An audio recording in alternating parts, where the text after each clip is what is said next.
بسم اللہ الرحمن الرحیم نحمده ونصلی علی رسولہ الکریم والحمد للہ رب العالمین۔ الحمدللہ آج ہم کتاب الطہارت کا سبق نمبر 20 شروع کرنے جا رہے ہیں۔ سبق شروع کرنے سے پہلے ہم سبق کا خلاصہ ایک نظر دیکھ لیتے ہیں۔ اب ہم بڑھتے ہیں اپنے آج کے باب کی طرف، باب الماء الدائم یعنی کھڑے پانی کا حکم۔ اب ہم اس باب کی حدیث مبارک کو پڑھ لیتے ہیں۔ وَبِهِ قَالَ أَخْبَرَنَا إِسْحَاقُ بْنُ إِبْرَاهِيمَ قَالَ أَنْبَأَنَا عِيسَى بْنُ يُونُسَ قَالَ حَدَّثَنَا عَوْفٌ عَنْ مُحَمَّدٍ عَنْ أَبِي هُرَيْرَةَ عَنْ رَسُولِ اللَّهِ صَلَّى اللَّهُ عَلَيْهِ وَسَلَّمَ قَالَ لَا يَبُولَنَّ أَحَدُكُمْ فِي الْمَاءِ الدَّائِمِ ثُمَّ يَتَوَضَّأُ مِنْهُ قَالَ عَوْفٌ وَقَالَ خِلَاسٌ عَنْ أَبِي هُرَيْرَةَ عَنِ النَّبِيِّ صَلَّى اللَّهُ عَلَيْهِ وَسَلَّمَ مِثْلَهُ۔ حضرت ابو ہریرہ رضی اللہ عنہ سے روایت ہے کہ رسول اللہ صلی اللہ علیہ وآلہ وسلم نے فرمایا کہ تم میں سے کوئی ہرگز کھڑے پانی میں پیشاب نہ کرے پھر اس سے وضو فرمائے۔ اور راوی حدیث نے فرمایا کہ خلاس نے بھی حضرت ابو ہریرہ رضی اللہ تعالیٰ عنہ سے اسی طرح کی حدیث کو روایت کیا۔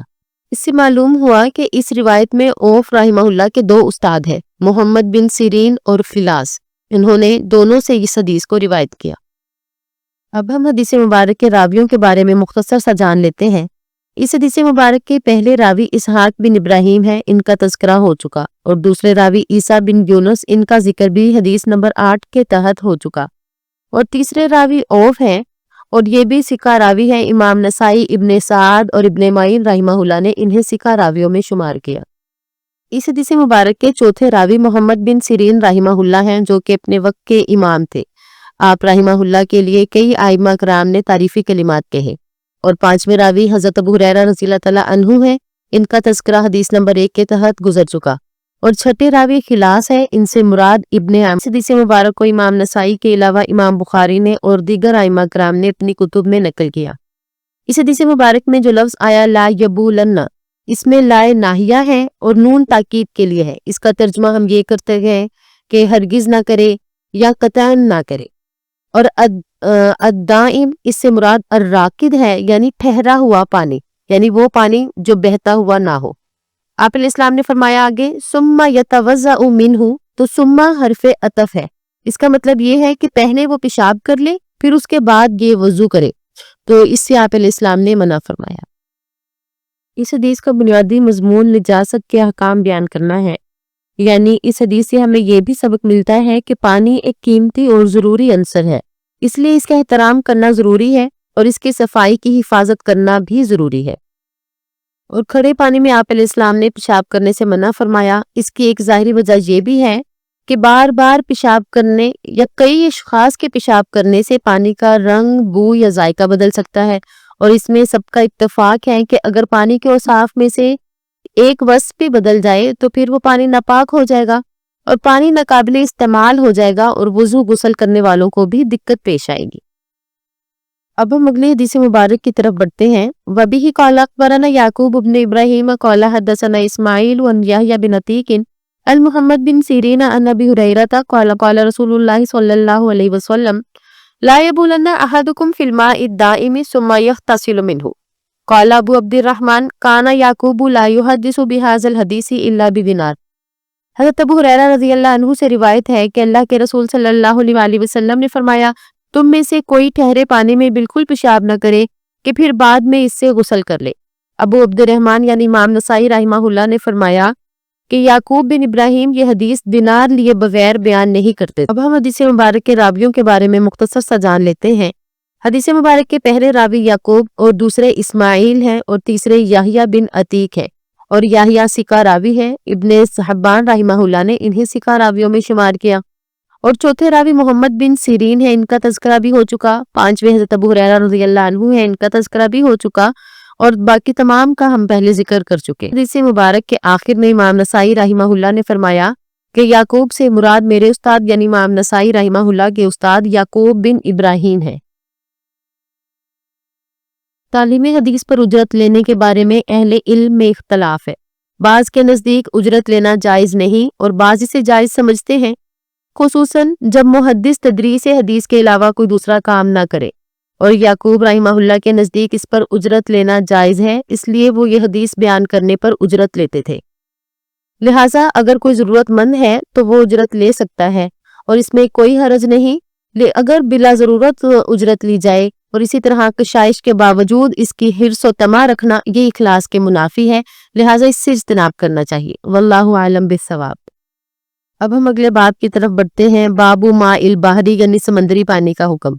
وبه قال اخبرنا قتيبة عن مالك عن صفوان بن سليم عن سعيد بن سلمة ان المغيرة بن ابي بردة من بني عبد الدار اخبره انه سمع ابا هريرة يقول سأل رجل رسول الله صلى الله عليه وسلم فقال يا رسول الله انا نركب البحر ونحمل معنا القليل من الماء فان توزعنا به عطشنا افنتوزع من ماء البحر فقال رسول الله صلى الله عليه وسلم هو الطہور ماؤہ الحل میتۃ۔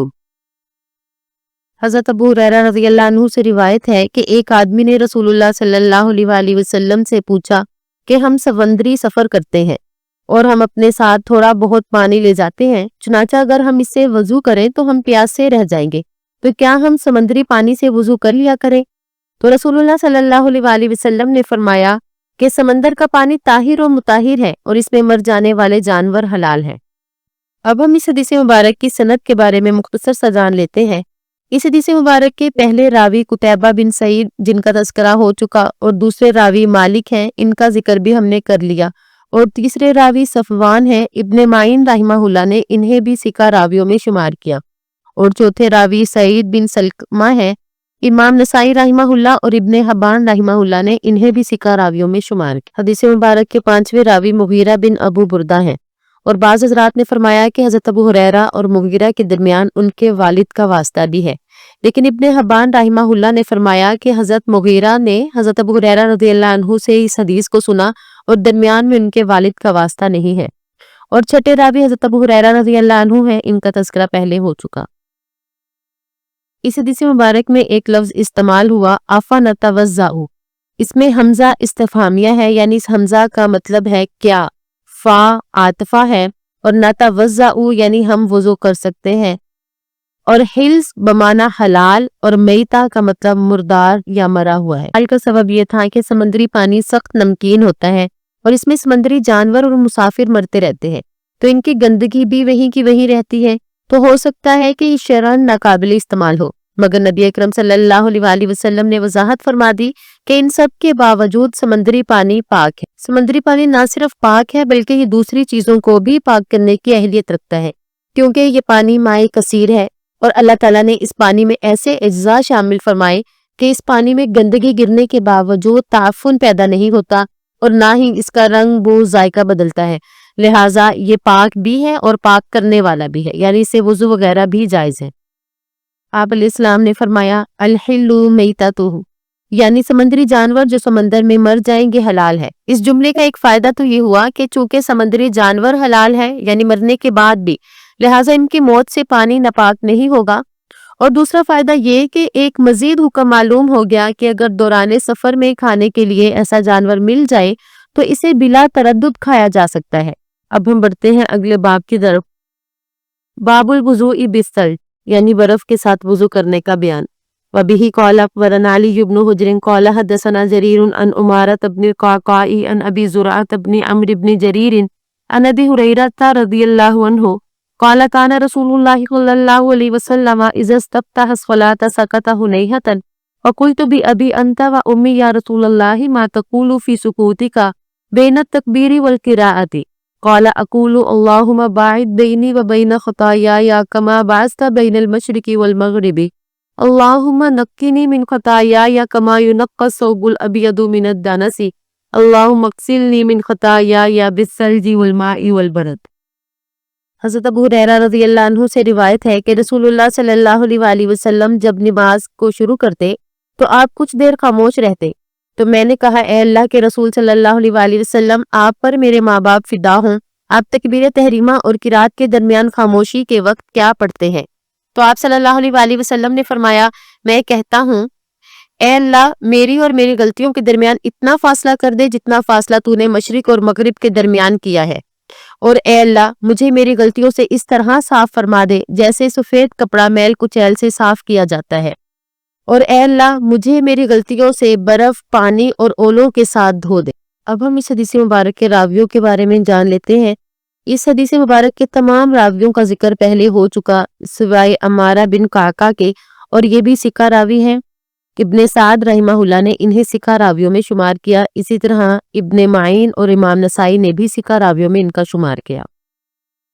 اس حدیث مبارک کے چند الفاظ کے معنی دیکھ لیتے ہیں۔